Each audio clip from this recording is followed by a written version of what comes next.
I'm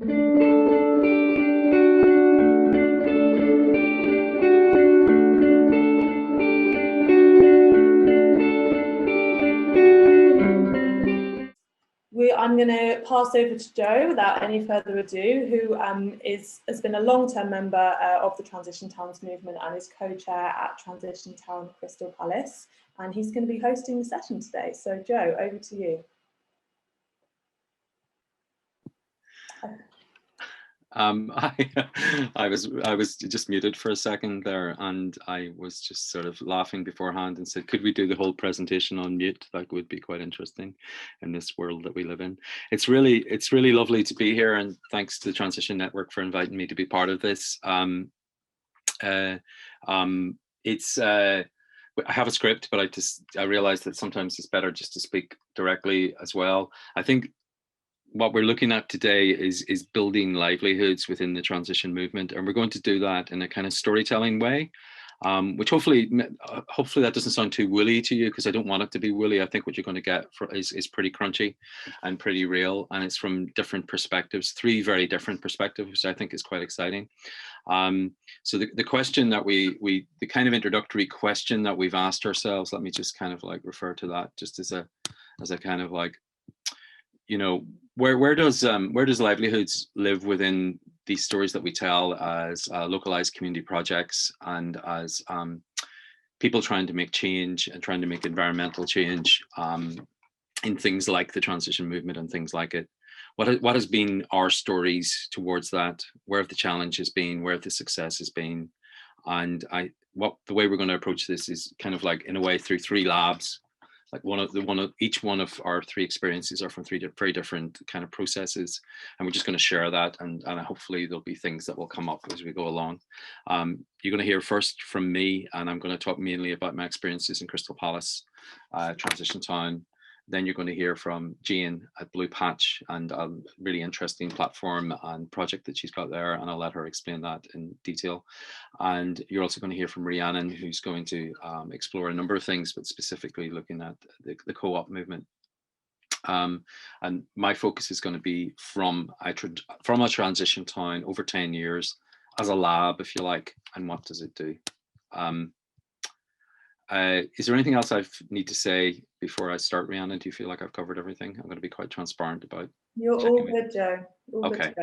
So I'm going to kick off, and I'm going to put my timer on as well, and I'm going to do 10 minutes on.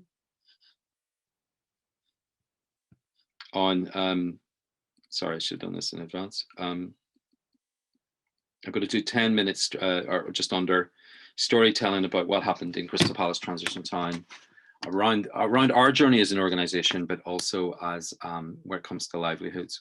In terms of our storytelling, I'm going to, like a lot of things within the transition movement, it always starts in a garden. So this is where this story starts as well. In 2010-11, one of our founder members of Crystal Palace Transition Town asked the question, how can I grow my own food? That was Rachel DeThample, who was someone who became a real core member of the group, and she found a piece of land that Croydon gave her permission to work on. And I think it's always good fun to see the before and after pictures of these kind of projects.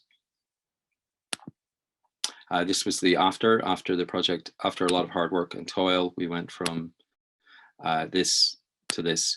I'm not going to focus that much on the community garden story because I don't think it ties in. Well, it does, there's relationship, but basically it became a crucible, and it became a place where we all asked questions about what could we do next?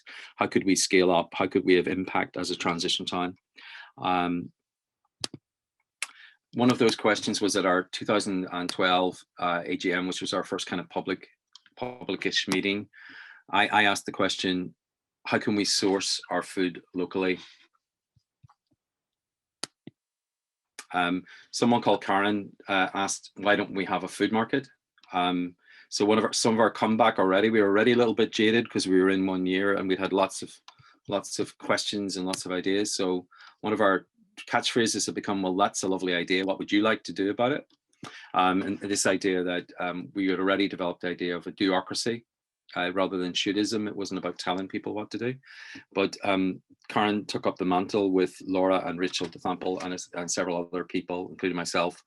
And 1 year of talking with local community and local businesses, lots of blood, sweat and tears, thousands of volunteer hours, meetings and lots of learning later. And also the finding a site. This is our before at our site. And obligatory dressing up as a carrot. This is a kind of essential piece of any food project that anyone wants to undertake within the transition movement. It's actually compulsory. There has to be some silly costumes. That is me in the middle with no beard, I'm afraid. So lots of campaigning, lots of gaining energy. We started Crystal Palace Food Market in May 2013. I'm going to focus on livelihoods because of the nature of the talk. So really significant volunteer effort at the beginning, weekly 8 a.m. on Saturdays. So it was a weekly market. So after 6 weeks, the volunteers were able to pay themselves 90 times 2 per week. After 6 months, they moved on to the London living wage for the hours they worked, and they have continued at that arrangement. But having said that, the work has also in some ways got easier because they've got much better at their model and much more streamlined. And also there's a profit from the market kept as a reserve, which is needed for contingencies such as worldwide pandemics and snow and various things like that. Types of impact of the market. I just want to touch on what the market has done. It's a big story and deserves its own 20-minute presentation. Some of the impacts, it's been going for 8 years. It's changed. I think changed would be better than changing eating and shopping habits in the area. It's guided by transition time principles. There's 30 stalls over 2 linked sites. It supports local farmers over an 8-year period. We only close for 1 week. That's the week after Christmas. It's open 51 weeks in a year. Important in terms of food sovereignty and local economy. I quite like this figure, even though it's a bit daunting. Several million pounds have gone through the market, through the market, not to the market, through the market, in terms of small farms and small businesses since 2013. There's 2 zero waste stores for food and household, top 3 BBC Food and Farming Award in 2015, and 20 people have significant livelihood contribution from the market. I'm not using the word job, I'm using the word significant livelihood contribution. It's also played a very important point in small business support and mentoring 50 startups. It's very light touch, but skilled guidance is how I describe it. We received this email today, which I thought I'm going to put in. So this is from Brockman's Farm, and you can read it for yourself, but just basically he's expressing his gratitude to the food market, how it's really sustained his business through a very difficult time. And it's a nice synchronicity because it's the 400th market tomorrow. So that's a point for celebration and lots of hard work, particularly by Karen and Laura and the rest of the team. In terms of livelihoods, so I mentioned, I've repeated myself, but I think it's worth it. 20 people received significant livelihood contribution from the food market. It's a platform to launch many other projects, including tens of successful food startups. The Paxton Centre, open 6 days a week, a community arts centre, came directly out of the food market, supporting it as a platform. It's become an incredibly important community hub and platform with hundreds of people walking through it every week. And I would argue that it's been successful because it's livelihood based, not because, you know, there's other reasons, but I'm just going to put that out. There's a provocation within the transition movement that the livelihoods are important, very important. I want to touch quickly on another project that came out of the food market. You remember the edible garden? We also asked this question: if we can't have a real farm, we can have a patchwork farm. So this was an idea where garden stuff from the gardens, allotments, community gardens, community farms came to the food market on a stall, and it was either distributed or it was sold. We tried different models. It was swapped. So we had swap, donate, or sell. So people could come and sell their produce, they could come and donate it, and they could come and swap it. And we experimented with different models. I'm only going to swing through this, but I thought it was just interesting to name. This is from when it was at its peak. I think very exciting in terms of the gardens. So it's everything from window boxes to school gardens to people's front lawns to allotments to some larger community gardens. In 2014, I did a little bit of analysis and we did some visioning around how it might work. And we came up with this idea that it was,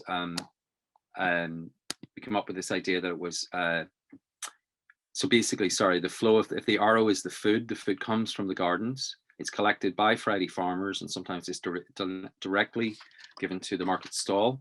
So this is when we were at our most professional and most sophisticated, if you like, and we were really exploring feasibility and how it could work as a livelihood moving forward. How do you measure success in something like a patchwork farm? Before I go into livelihoods, I just wanted to name that, of course, there's lots of ways of measuring success. The yield of the garden, the amount of money you make out of it, the number of returning volunteers, the number of volunteers that have a positive experience. But sorry, I jumped a little bit there. And just also the insight around it, people can gain insight. Pain points. I think some of the pain points that came up around once the patchwork farm evolved to a certain point is, what do you do next? How do you provide livelihoods for growing in London? And the difference, I just want to name these as topics that might come up again. Difference between real livelihoods and contribution to livelihoods. We don't want Mac jobs, we want real jobs. Or do we want hobbies that pay a little? The challenge of meeting consumer demand. And one of the quotes from the food market team when I talked about feasibility of the patchwork farm model, slightly cynical, but I think it's good to bring in a little bit of cynicism every now and again, is leave farming to the farmers. And so we did experiment with different things. And so it's the idea of, can you feed people through urban farming?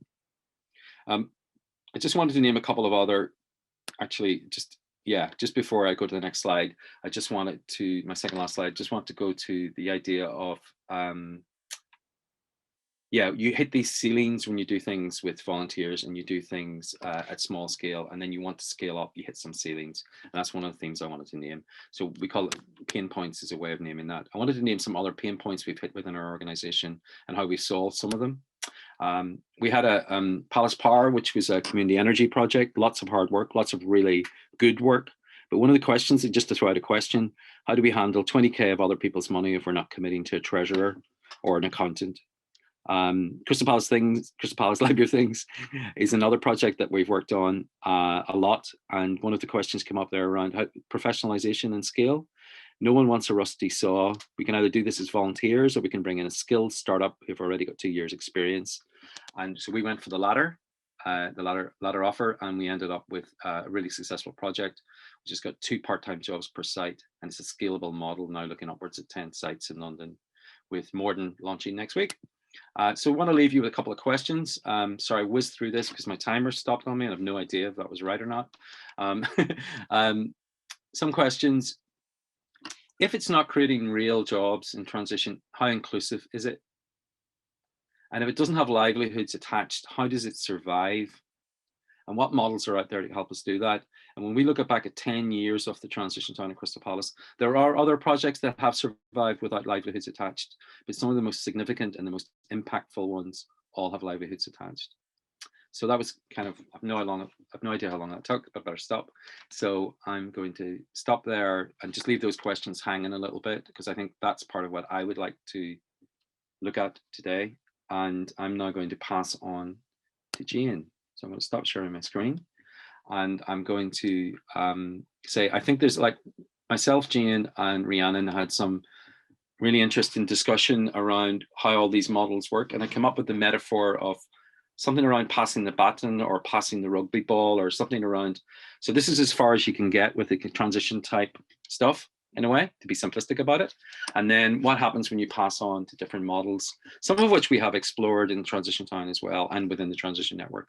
So I think that feels like a reasonably good tee up for you, Jane. Does that feel okay? Yeah, that's great, Joe. Thank you very much. That's lots of parallels actually between us, but I'm going to show some slides. I'll just set my timer. I'm going to show a couple of slides just to give you a background of what Blue Patch is. And so bear with me while I screen share. I will have no tolerance if you don't get it right, Jane. Oh no, I've got it wrong already. Hang on. I have zero empathy for anyone. Screen share. Oh my goodness, here it is.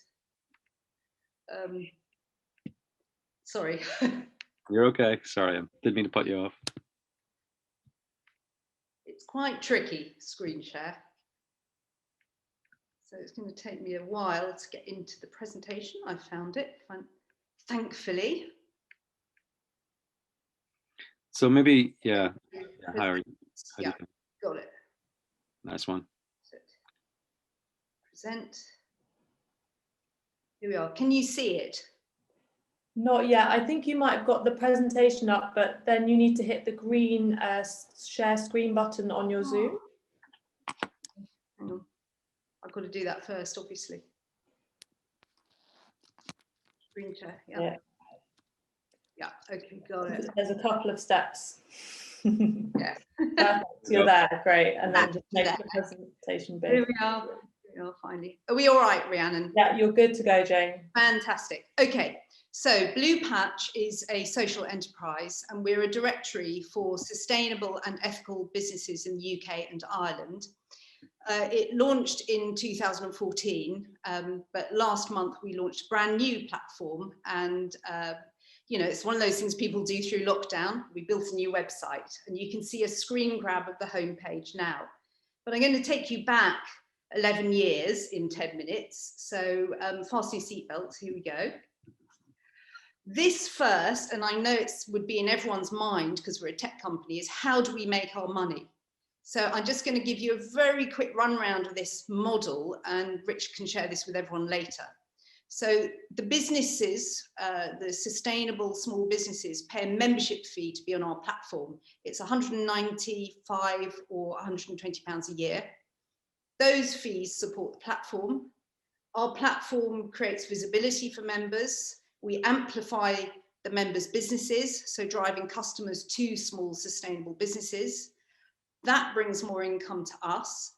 The livelihoods of the team, that's where you see the pound sign. The team wages are fixed to the, they're pegged to the national average for roles. Because we're a social enterprise and we're limited by guarantee, we have no shareholders. So once all our UK tax and business costs are paid, 100% of the surplus is then invested into community-owned renewable energy. And it's that which is the circular business model of Blue Patch. So in 2019, it was an absolutely fantastic year for us because we bought our first shares in Brighton Community Energy Co-op solar schools. In 2020, we bought shares in the low carbon hub in Oxfordshire. The other question that this raises is what happens to dividends or return on investment from shares? Well, because we're an asset locked social enterprise, that money goes right back into Blue Patch, and it then again further facilitates small sustainable businesses. It helps market and promote them to the public, so more money comes into community businesses, and around it goes again, and yet again the surplus will go out into renewable energy. So that is like it's like a virtuous circle. That's the Blue Patch business model. So that runs behind the whole platform. But let me take you to how it all began. So I spent 27 years being a painter and an art teacher. And there's one thing that really struck me during those years of teaching was that you had many, many talented artists and creative people that could not earn a livelihood.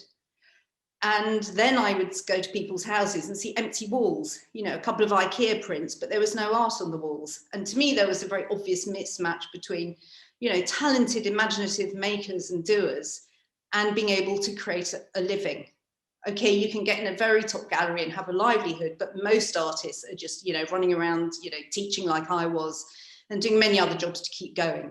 So that always bugged me. That always sat in my mind as a problem in the kind of mechanics of the market. And then in 2009, I went to a talk on climate change by Tom Friedman called Hot, Flat and Crowded. And I'd always been concerned about climate, but suddenly I had this, through this talk, this vision of, you know, the future of the new green economy. So this is what he was talking about. And I thought, oh my God, I'd like to get involved with that. I would really like to, one, link small businesses to consumers, and two, I'd like to create a business model that challenges the norm where profit just goes to benefit a few and have the profit going out to benefit the whole community as we grow. So from these two kind of formative experiences, the kind of concept of Blue Patch came together. When I say came together, 5 years of research and development. So in 2014, we actually finally launched in Herne Hill in South London. We had a fantastic street party, actually just down the road from Crystal Palace Market. loads of makers, doers, dancing, music, and we thought, wow, we've arrived, we've done it, we've built the first Blue Patch directory. But then you get a bit of a wake-up call because it doesn't happen like magic. So the next 6 years, and that's no exaggeration, we developed our unique selling point. We looked at our target market customer. These are classic marketing, classic business marketing stuff. We needed to match the market to the brands. And here now in 2021, we've got over 100 businesses. And I'll just give you a quick whip through. At the top, you've got the tannery in Castlefield, recently saved from closure. There's a several hundred-year-old tannery, not the most sustainable business, but they're really, really working on how to tackle that, and they provide a lot of jobs. Here's Nafisi in Sussex. They're making a chair. Again, they use a whole sequence of local makers and doers, like the people that weave the seats, also creating work from them selling the chairs. At the bottom here, we've got Sarah with all her chemistry, and she's making perfume, and she's recently created a circular model so you can refill your perfume. And I really recommend the sexiest perfume in the world. It's fantastic. And there's Vanessa. She makes lampshades in Greenwich. And here is Angus and Lorna Ross and Dog and team, and they make beautiful, beautiful furniture in Highland, Perthshire. And all the way up to McNair in Yorkshire, where Natalie and her team are creating beautiful, using local wool garments for very extreme, like walking conditions and things like that. So that's a snapshot of our members. You'll have to see their products by going to Blue Patch, and then you can look up what they actually do. So when I talk about, it's very unfashionable to talk about marketing, sustainable business, but the marketplace or the consumer really takes no prisoners. And if we're going to empower and bring customers to sustainable business, we have to use all those tricks and all that knowledge. So they always say customer is king. Well, we say it's everything, but also it really is literally the mouse. How do you find the customer? And from all our 10 years of experience of trying things, footfall is the biggest challenge. When we've done an event, it will always cost about £6,000 to get anything near footfall. So we came up with the idea. Actually, I was visiting my daughter at Manchester Uni, and we had coffee at the Whitworth. And I thought, wow, this would be a great place to show the members. And then I thought, well, hang on, let me see if I can track down the buyer.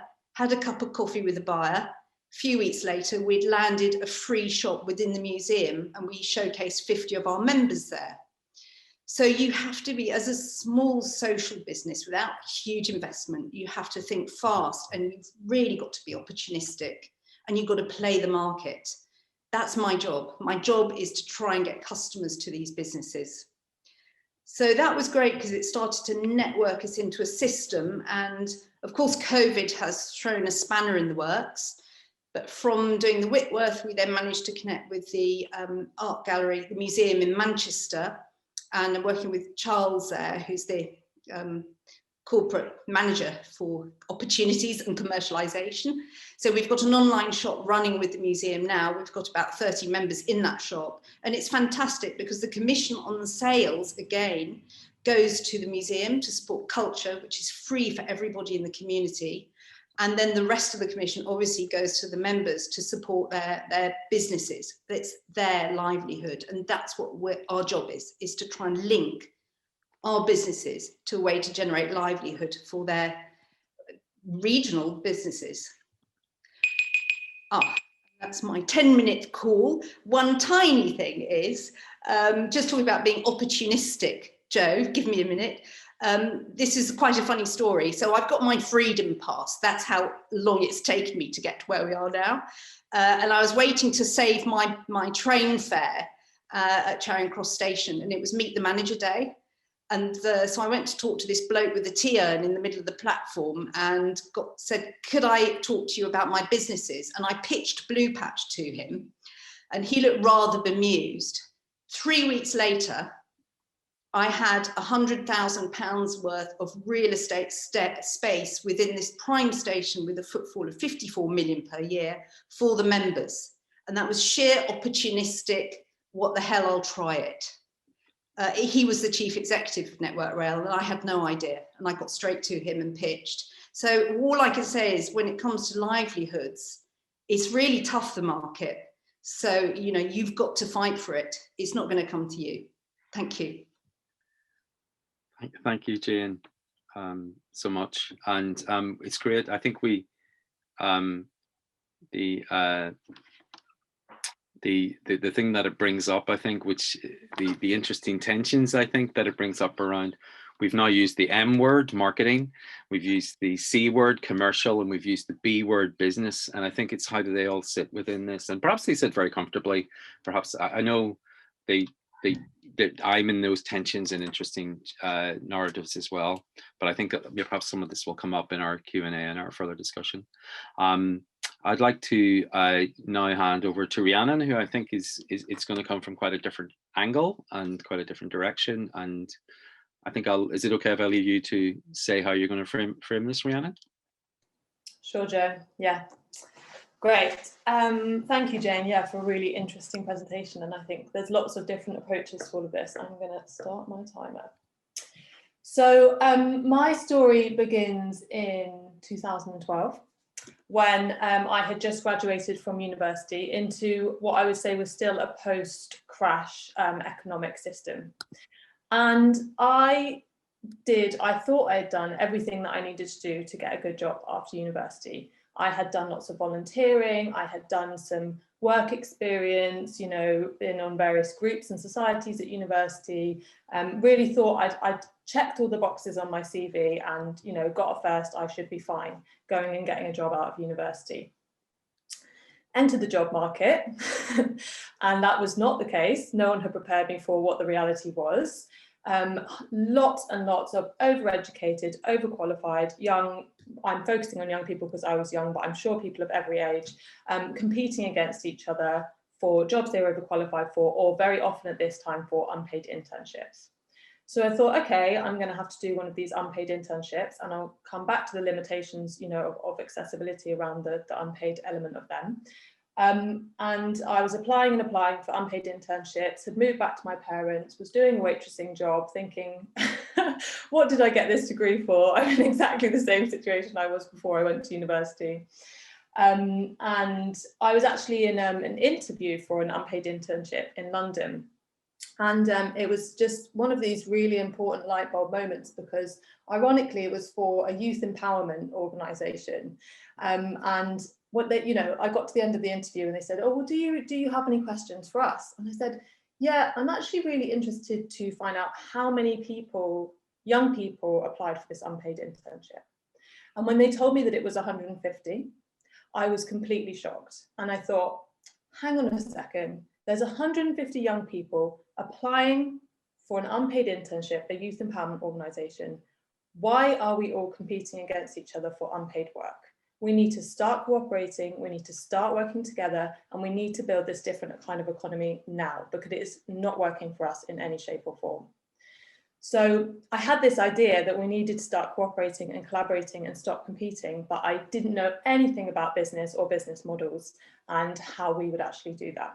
So I decided to go on a research mission to Spain and Portugal, where at the time young people, youth unemployment was around 50%. And so I thought, okay, if half of young people aren't working, what solutions are they coming up? Crisis always creates this space. People always are finding solutions and new ideas within that. Got to Spain and met lots of young people setting up worker cooperatives.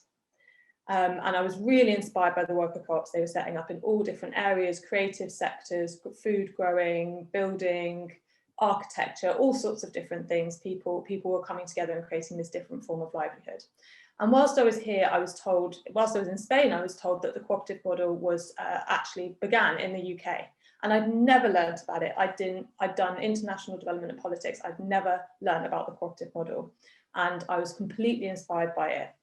So I came home and I decided, all right, I want to get young people setting up cooperatives in this country. How am I going to do that? And got in touch with various people in the cooperative world and founded an organisation called AltGen that helped young people set up cooperative businesses.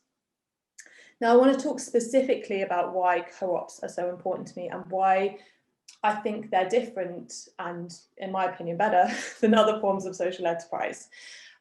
What co-ops do is they don't just seek to build a more sustainable economy, a more green economy, which is very important. They also build a more equal and democratic economy, in the sense that they look at ownership, who owns this business, who is making the decisions, and also where do the profits go, who are they being distributed to.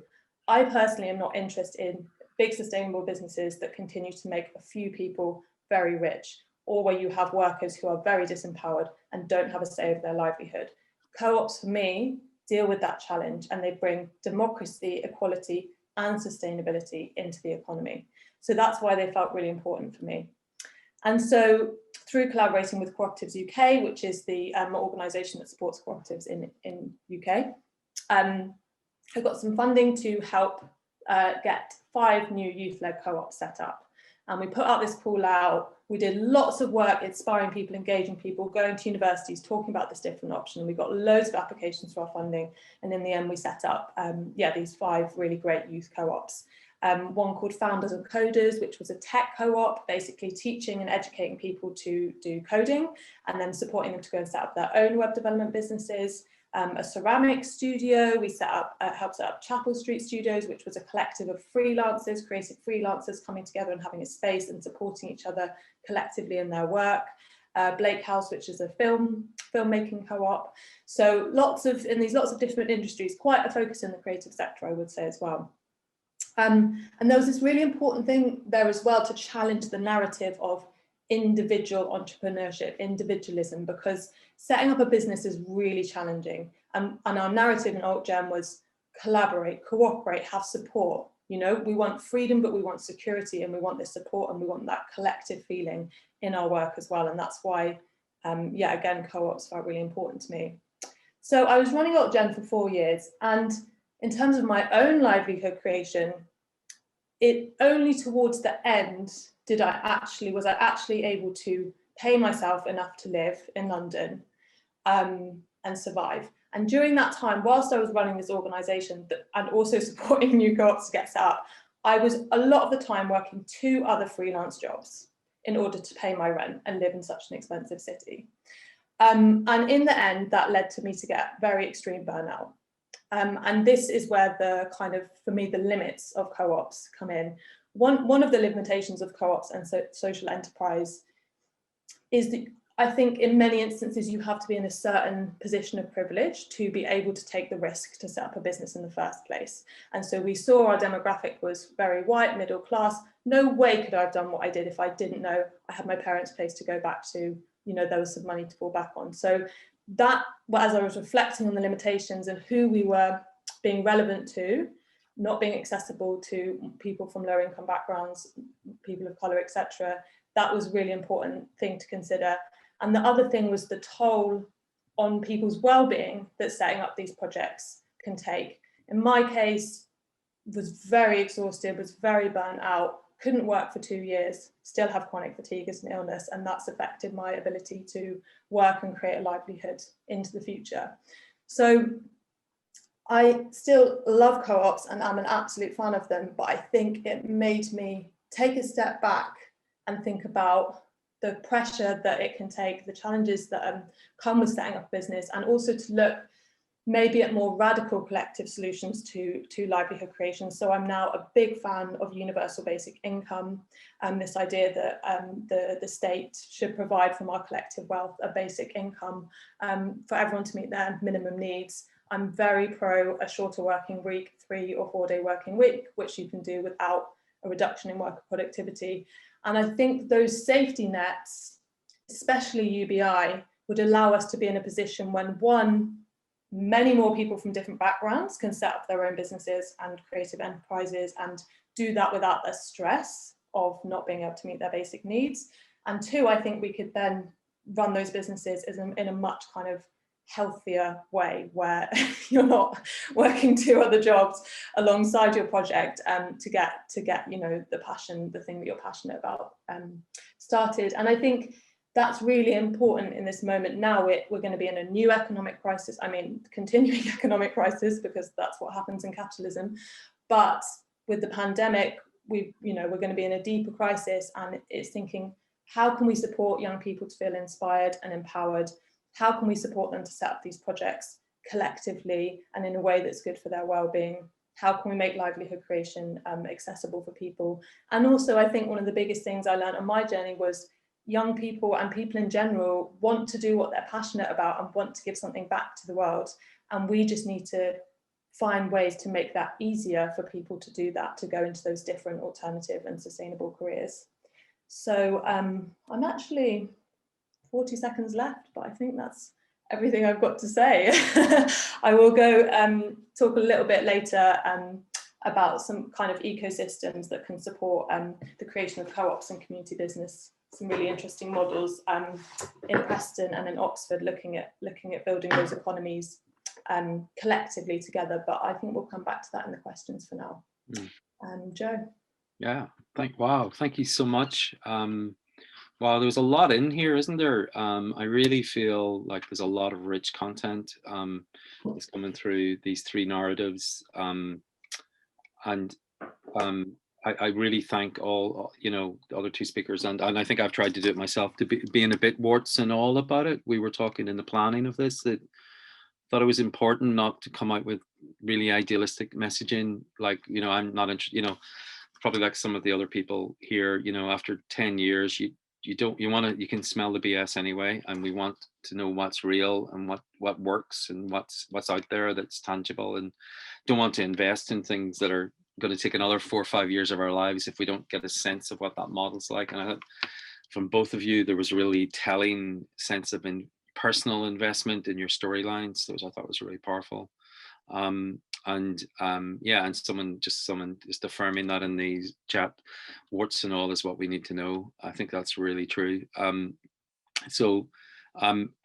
just before we're going to go into breakout groups now, and I had one other quick reflection that was coming up for me, and it was coming out of is this idea of what is a livelihood. I think is interesting because we bandy the word around a lot, and what does it really mean? And coming from a working class background, the idea of just putting food on the table is quite important. And there's like this whole sense of what does it mean to, and I think your point around access, Rhiannon, was really interesting for me around like I used the word bureaucracy early on because I think it was a really good part of what we did in Crystal Palace Transition Town, but it had a built-in lack of accessibility to it. Because as a platform, the people turning up needed to have the capacity, the abundance, and the energy to do it in the first place, and had to do it on top of their other jobs, or as well as, or instead of, and that required it. So there's a really inbuilt sort of weakness in some of these models. So lots to think about. We thought we'd start just by doing a quick mini question to Q&A to us. So the question I'm going to put out to Jane first, and then Rhiannon, is what from the other two speakers, if you like, what resonated with you, or what came up with you, or where was your energy? I'll maybe start with Jane, if that's okay. Yeah, the one thing that really strikes me is when you're earning a livelihood in the kind of practices we're talking about with co-ops and farmers markets, you can get a wage, but it's not very, it doesn't really cope with what you need to earn for London. And I don't know what I think about that. Rents are too high in London, property, it makes me think about who owns property and where we need to address that as part of this story. Yeah, really big point. Thank you. And Rhiannon, what anything particular resonated for you?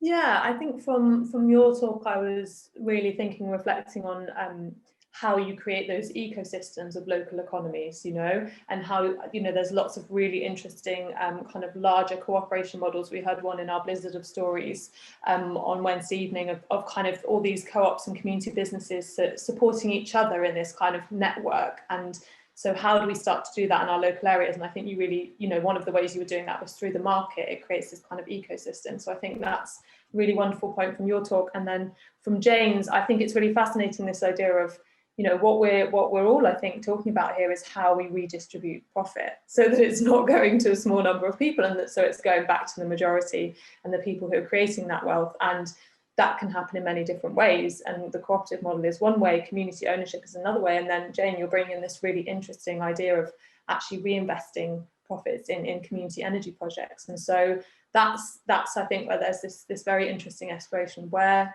do we want the wealth we generate to go? Yeah. Joe, what were your reflections? Yeah, I had many, but to be brief, one interesting, like it's more like a story point, is that we did look at cooperatives with the patchwork farm story, but maybe we didn't look hard enough, and maybe we didn't look, but it appeared daunting and inaccessible and scary. And for also when we're like, I suppose the people that are there as volunteers are already people that perhaps, you know, sorted out part of their life narrative, if you like. So the idea of them becoming part of this collective is quite challenging because they're already got other types of livelihood.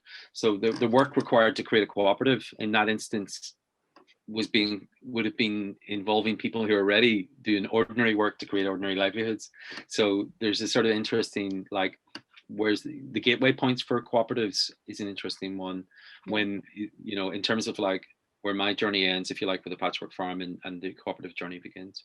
But that was an interesting one. And just partly through some of the work I've been doing with Jane, there's this resonance around the need for professionalism and the need for excellence within projects, as well as the need for ethics and the need for, you know, good values and sustainability, and it's how that all comes together. Actually, I feel like it's a question that actually tallies in quite nicely from this, from what I just said, that I'm going to go to. This is a question from Time Banking in Hull. Hello, Time Banking in Hull. You're very welcome.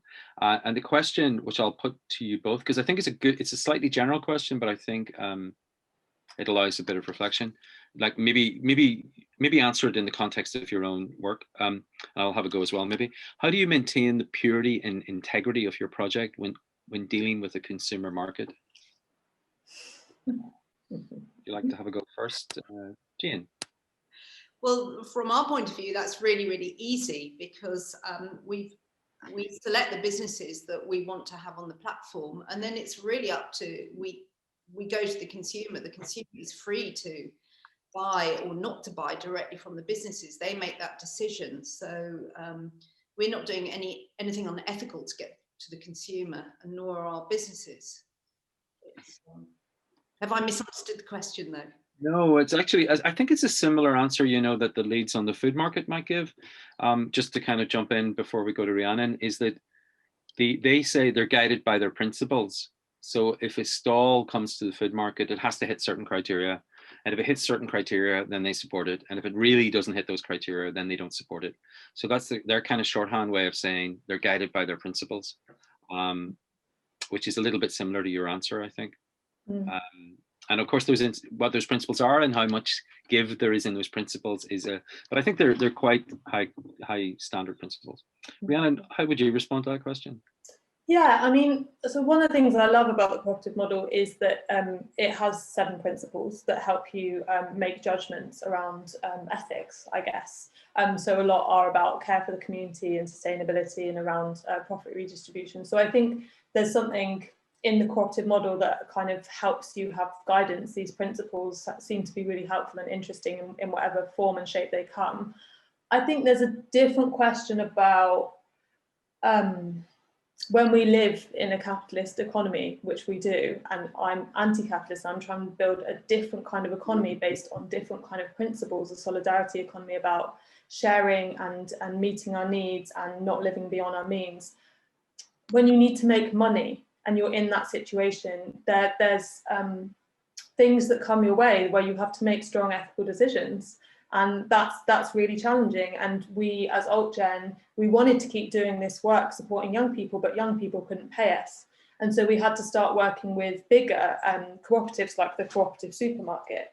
And it actually meant that in the end, because we wanted to be a successful business and we were doing lots of consultancy, but we actually ended spending more time on stuff that I didn't believe in and less time on the stuff that I did believe in, because of this need to earn money. And actually now, with people are taking our project forward and setting up the Young Cooperators Network, as much as I believe in business, I also believe that some things need to be funded.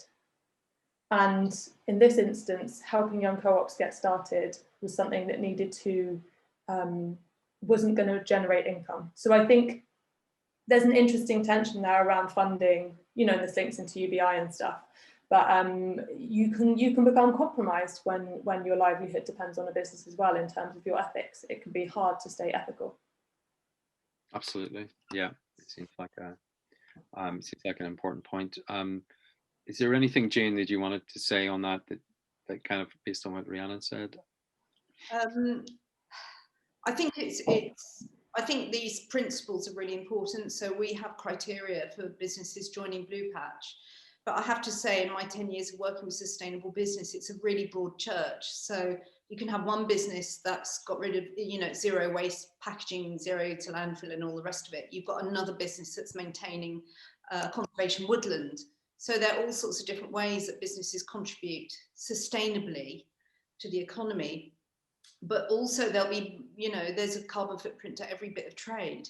So we have to look at ways to offset all that stuff. And I suppose with the Blue Patch model, although it's not a completely sorted out model just yet, the Blue Patch model does give a way to sort of cream off surplus the whole time and plug it back into the green economy.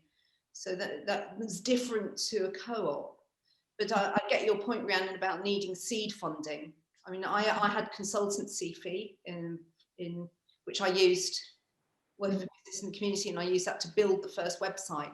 You know, so I put my own skin in the game, if you like. There was no funding. I mean, forget it. There was none, not for what we wanted to do. Yeah, it's really interesting around how things evolve in this, and it's like I think it's a question that yes, Richard, yeah, sorry, Richard, I thought you were getting my attention. I think there's something around how so the transition, we transition from where to where, and there's an interesting question from someone. It's more like an observation than a question around.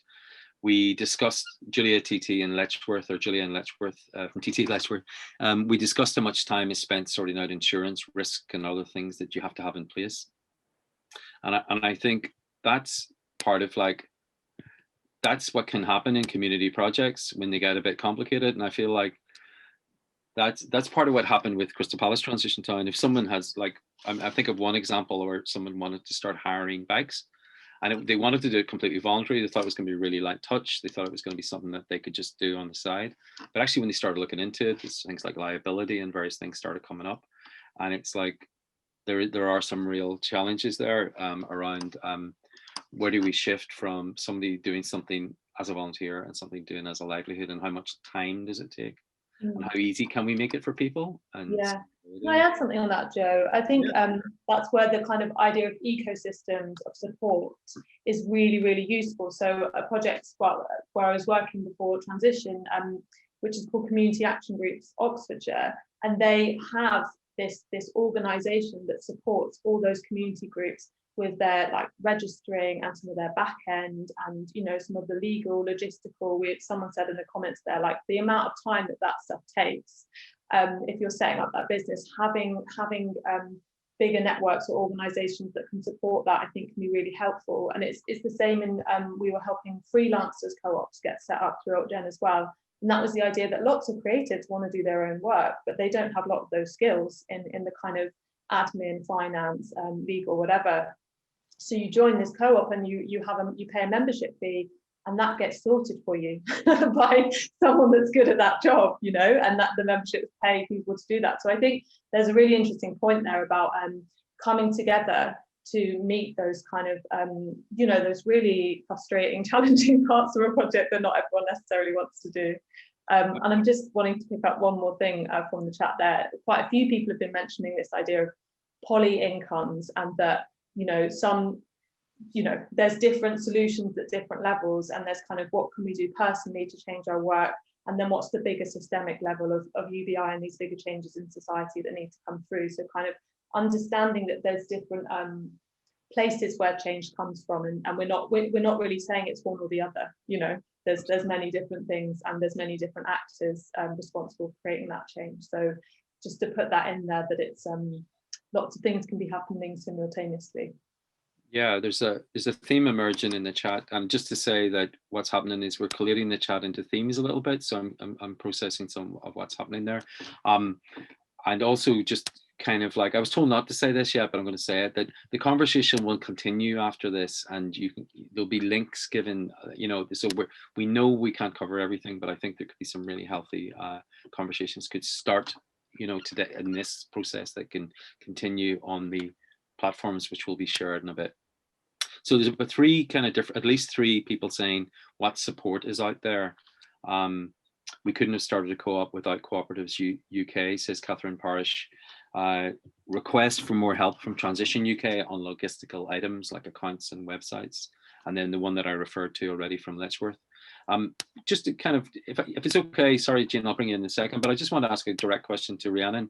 So with my storyline that I was saying around the patchwork farm model, was there just somebody out there that we should have went to at that point when we were all a bit floundery and we had like some good ideas, but not sure what we were up to?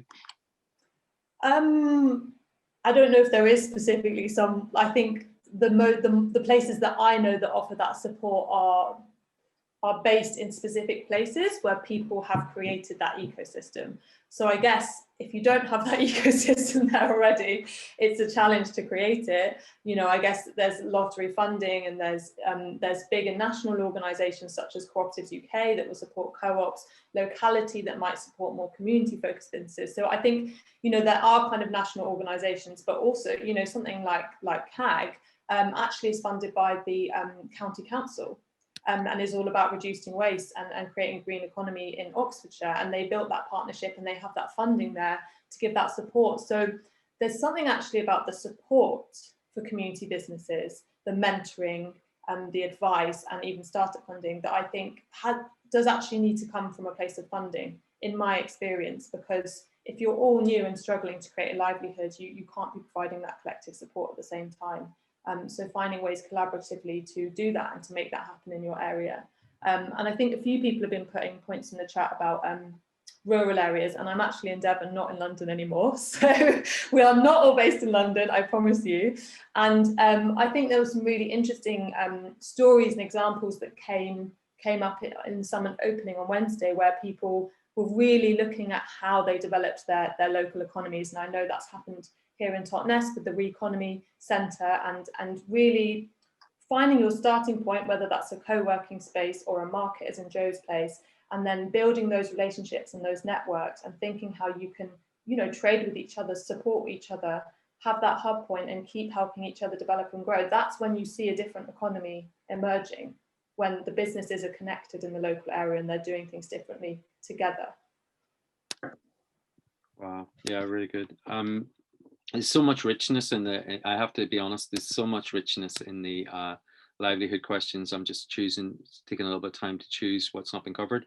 It'd be interesting to kind of like, I'm just trying to pick out something that maybe is from a personal perspective. There's quite a few people asking things like, why do we volunteer? What life values make us volunteer? I think that's really interesting stuff. And how do we manage work in inverted commas and avoid burnout? I'm not sure if there's a question in there, because I think those answers are maybe there for everyone. But I wonder, could we go to the systemic change stuff, because that might be quite interesting, because I think we've identified that within the existing models there is a need for more support. And I quite like Roxy's provocation here, which was around like we're starting from the wrong place in a way, in that what do we even need livelihoods for? And we're trying to bring in complementary re-economy methods to livelihood is a red herring. I think that's quite an interesting way to look at it. So kind of like what in terms of systemic change, what do we feel might be the right way forward? Like if and how can we make that happen, I suppose, as well, to keep it grounded? Jane, do you want to come in on that? Like, just in terms of your own sort of like, I always think, you're like many of the people in this process, you're a war-torn veteran of, you casually said 6 years of research and development, and just said it like with a quick aside, and I'm sure lots of other people here. So what's your sense of like? Well, this is very interesting about levels of livelihoods, and universal wage and all the rest of it. I mean, I agree, everyone should get some kind of fundamental basic wage, and it shouldn't be so reliant on being successful in the market. But then paradoxically, I think you do have to be successful in the market, because you can get funded, and I've seen many businesses like Blue Patch get a lot of funding back in the day. They've packed up. And I think the fact that we had to grow within the actual market made us more robust. It was slow and painful, but it made us stronger in the end, because we really had to engage with the market. We didn't have any backing to make us think it was okay. So that's one thing. And then when it came to the team wages, when I first set it up, I thought, well, everyone's going to have identical wages. Everyone will be pegged at the national average, not for their role, but because the minimum or average wage in the UK, full stop, everyone has that. And then very interestingly, my daughter was then 16, and she said, Mum, that doesn't work. She said, you never stop working. Someone else might come in and do a couple of hours a week and not be carrying the same weight. You've got to peg it to the role, to the responsibility, because otherwise people will just not feel invested in it. And it's a capitalist system, if you like, but that's why we introduced the thing of pegging it to the national average for the role. Because what happens is, as more sustainable green jobs rise up, that average evens out. So it's a mechanism. It's a kind of balancing act. It's about balancing the wage for the amount of emotion and hard work you put in. And I think people should have the choice. Do they want to do poly-employment, do loads of different jobs, or go and be a painter and just do a bit of work and not take responsibility? Or do they want to really graft on this business and really get into it? So there's different levels of relationship to a business. And I think you do need a meritocracy in some respects. Big themes, big themes. Just to jump in on some of the systemic solutions, Joe, because I think is really crucial. And in my personal journey, I'm like constantly torn, and maybe it doesn't need to be this decision, as many people are saying, of either or, but I'm like, right now I'm like, oh, do I put more energy into creating this new economy right here and now? Or do I just say, actually, I'm going to go and campaign on UBI, because I just think that's what needs to be in place for so much to be unlocked. And I'm talking not just about us earning, I'm talking about gender inequality, environment, reduction in consumption, creatives not having to go and work in marketing and put all their skills there and sell products that no one actually needs. So I think I think we need both, and it's understanding what the leverage points are, and that UBI might be more possible to be made happen in one country. In the meantime, let's build that economy of I want an economy anyway of solidarity and mutual trading and collaboration, as well as UBI. So and there is something that happens in building those relationships, that feeling of self-reliance, that's really crucial. And there's an important question about the roles that government and councils can play. And I think that's where, talking about the Preston model and what they've also now got funding in Oxfordshire to doing this whole concept of community wealth building that involves the council, and it involves anchor institutions. So I can talk about in Oxford, because that's the example I know, talking to the universities, talking to the hospitals, talking to the schools, working with them, having criteria that say, as much as possible, we want you to get your food source locally, have your laundry done locally and ethically, all of these things, putting those principles in place and redirecting that money, because there is money, particularly in Oxford, I don't know Preston so well, and redirecting it to local community sustainable businesses, to livelihoods in that area. So it's not extracted by bigger corporations working on, a different level. So that's, for me, when you start to get to this point where you can scale up, and it's not, I started to feel this limitation with what can we do in all these little co-ops. But then actually, when you start to look at the flows of money in the economy, which we did in Oxford, where is that money coming in from? Who is it going out to? How do we direct it into different places? And those partnerships with councils there were really, really important. Yeah, really interesting. A little bit of a mic drop moment there, I think, Rhiannon. Really quite thoughtful in terms of like taking the bigger picture. I'm kind of like and I'm very, very conscious of the the kind of difference between living in a city and living in rural parts of the UK as well, and the tensions there as well. And I think that's been named in some of the chat, and the pressures are a little bit different as well. I'm just looking for a little bit of help in terms of what you think is the next question. Space, actually, kind of is there a theme that I've really overlooked? Well, I think we've got some time and space actually to hear from some other participants on the call. I think we're a small enough group, and people are saying some really interesting things in the chat. So I'd love if you raise a hand, maybe like literally we can see you. If you want to share some thoughts and reflections you've been having, some questions, I'd love to hear from other people how your discussions went. I think just to kind of put a little bit of, I think that's a great idea, Rhiannon. Let's do that. Let's just ask that any contributions are brief, please, because of time, and also maybe we'll sort of manage it a little bit, and also if it's possible to keep it grounded in the idea of what you're actually experiencing on the ground, that would be very interesting, I think. So would anybody like just to give us their observations or their thoughts? We've got Mick there, so if you want to unmute yourself, thank you. Yeah, go for it, Mick. Thanks. Yeah, so I've been looking around and I see carbon offsetting everywhere, and I seriously wonder if it's a good or a bad thing. And I wanted to raise it in this discussion because if companies do carbon offsetting, it can be a danger to be greenwashing. But when I reason further down the line, if that increases the opportunities for us to get our livelihoods up and running and to do actually something green, is the bad thing maybe overruled by a better thing in the long run? That's my question. Thanks, Mick. I think we're all pretty, I don't think you're going to get any resistance on the idea that there's a real danger with offsetting, and that the massive danger of greenwashing.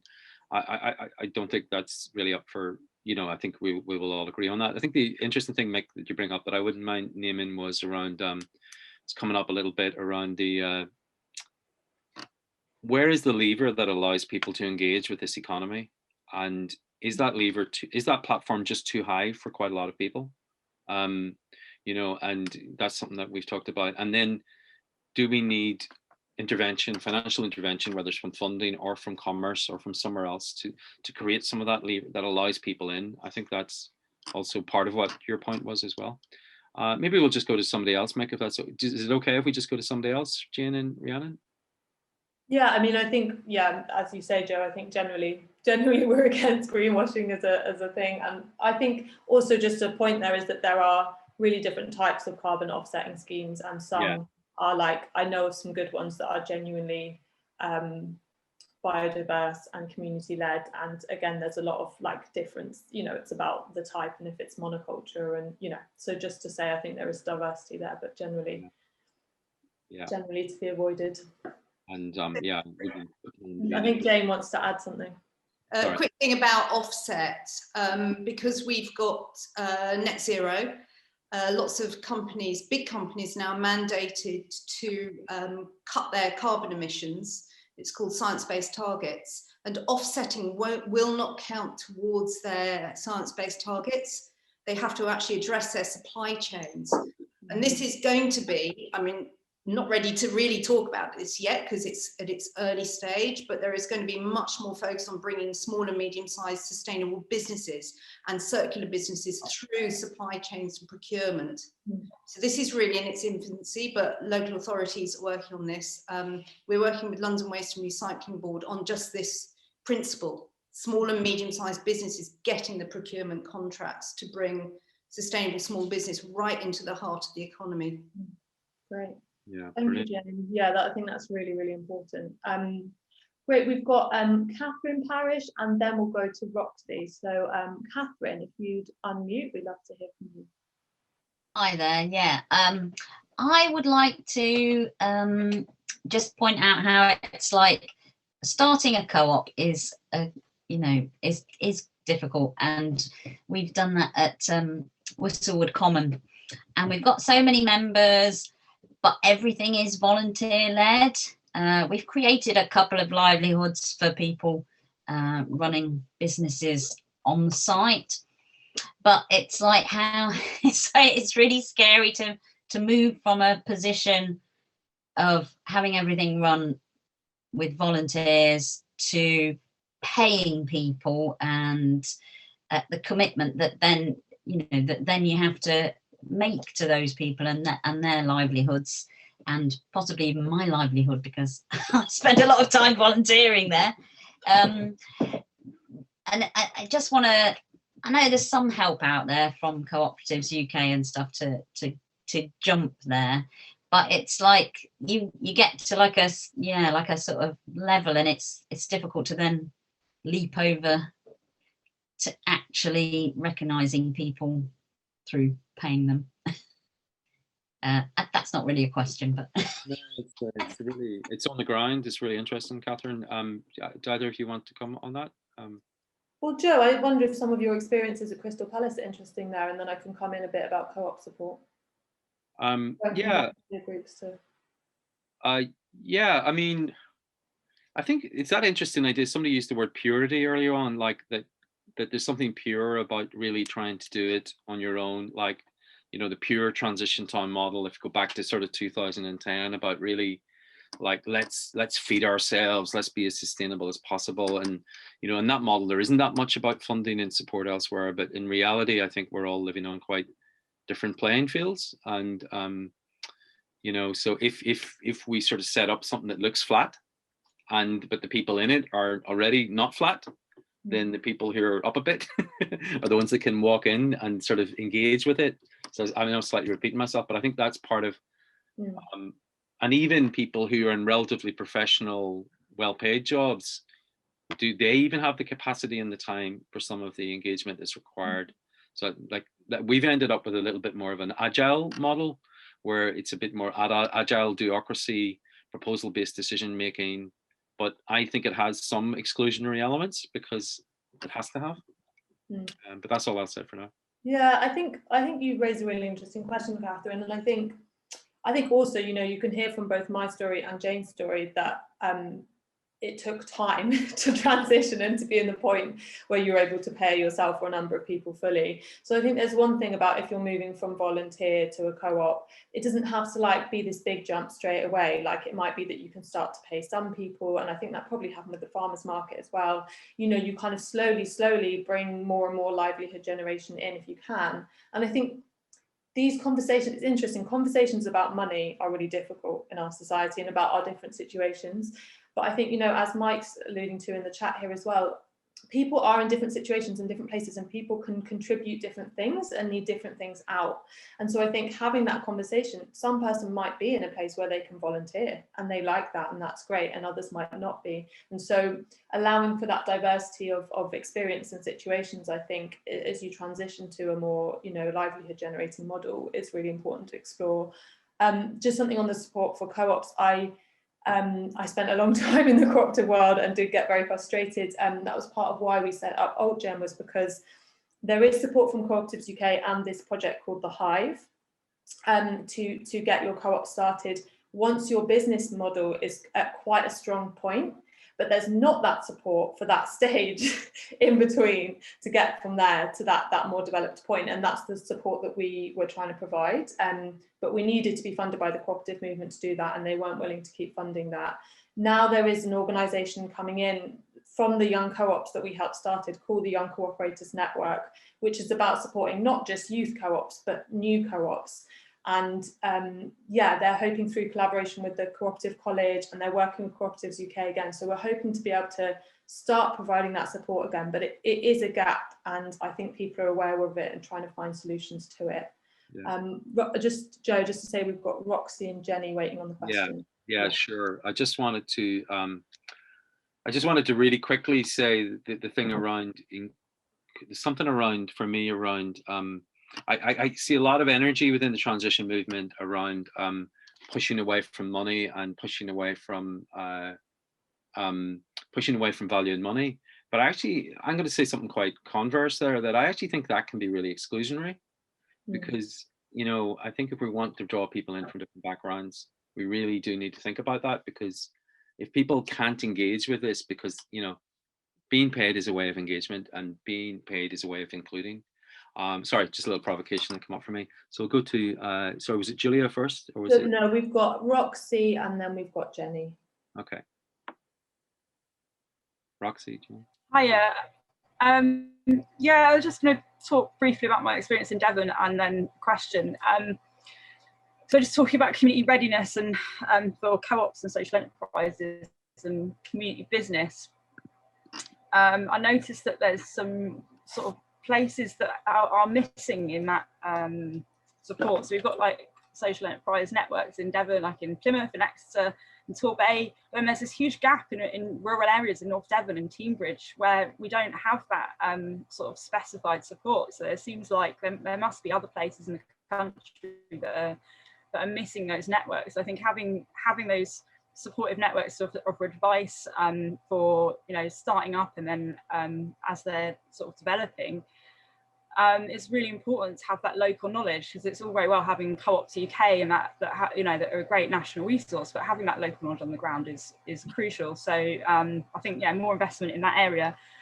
And then, yeah, on community wealth building and procurement, I know that in Devon at least, there are loads of local authorities, like town and parish councils even, that are poised and ready and willing to start looking at how they can procure things locally and to deal with climate change and that sort of thing.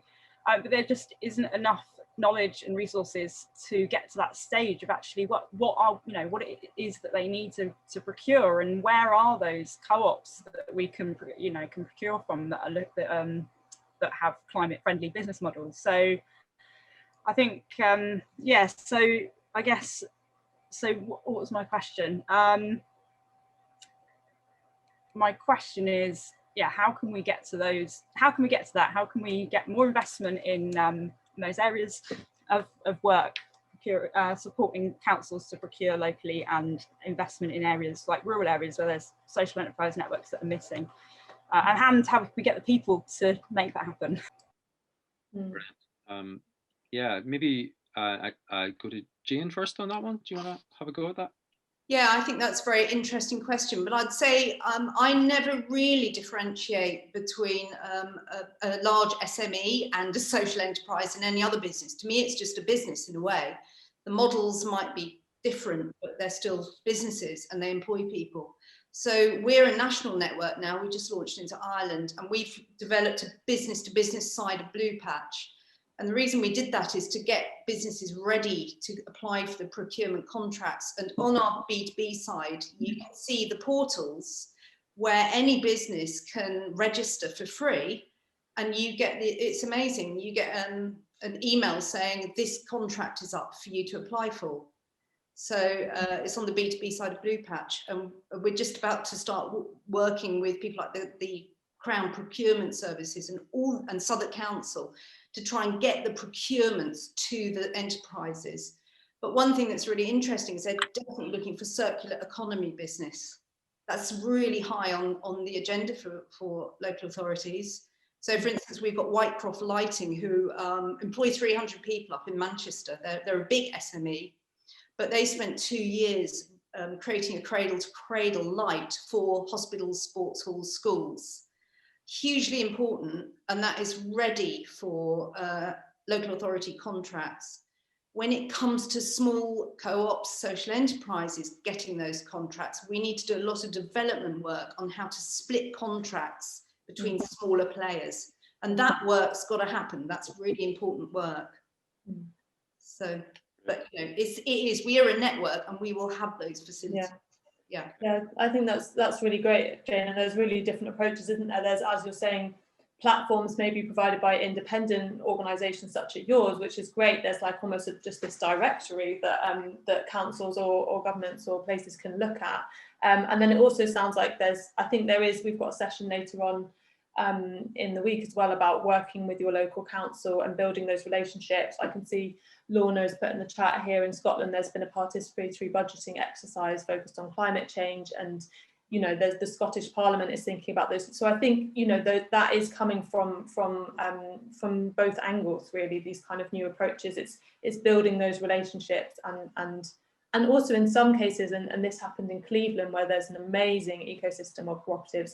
There was actually funding to create, for example, the hospital. They were like, oh, we want to get our laundry locally, and they funded creating a laundry co-op that supported people recently leaving prison back into employment. You know, so there's so many inspiring and exciting ways we can do that income generation when we're working in relationship with local authorities, although of course it's not always possible and we have to have our different approaches as well.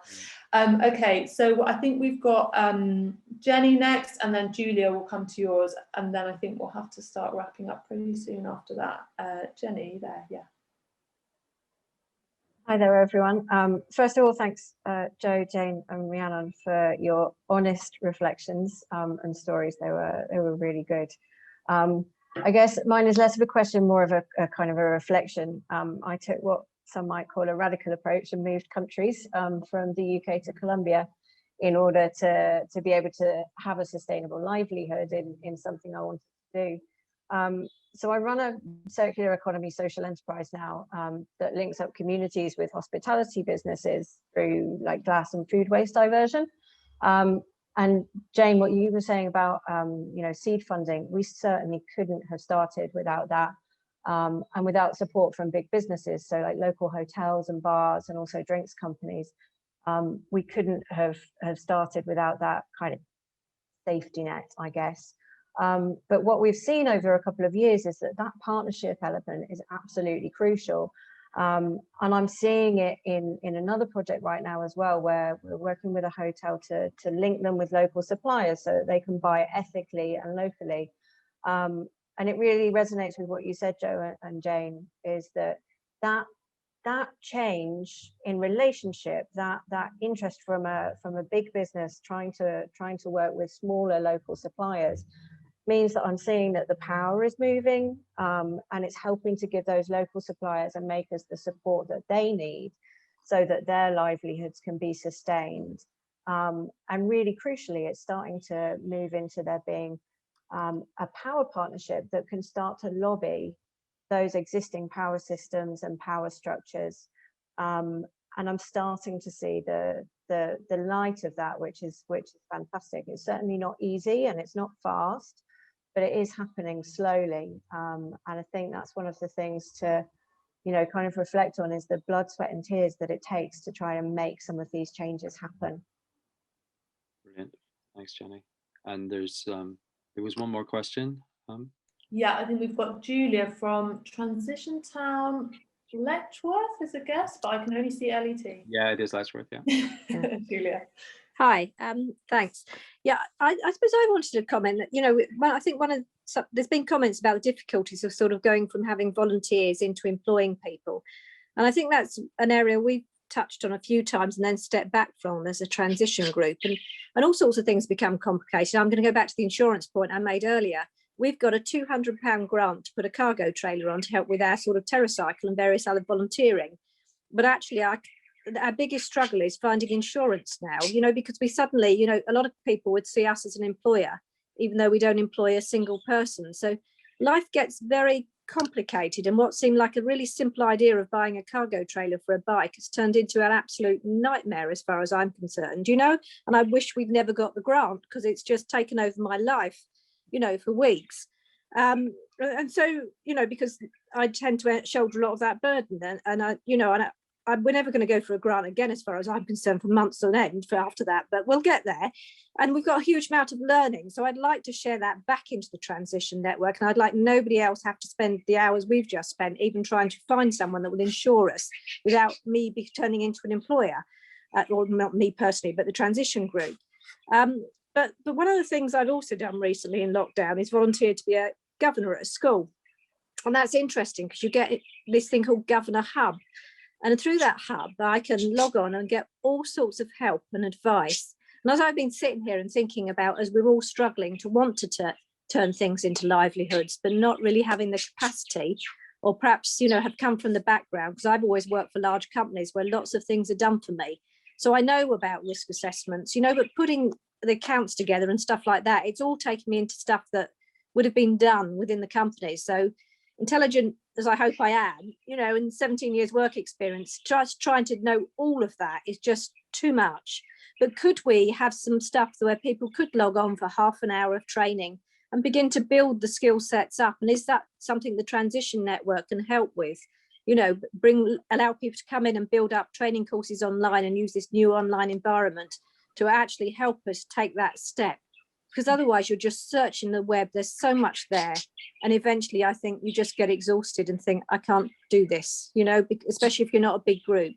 Yeah. Do you mind if I come in quickly, Rhiannon? And I'll just, because I think this speaks to a much bigger topic around, as someone who was trustee of the Transition Network for 4 years, this question around the, where does this support come from? I think there is support in the Transition Network, and if you have a contact the Transition Network, they can support you with some of these questions.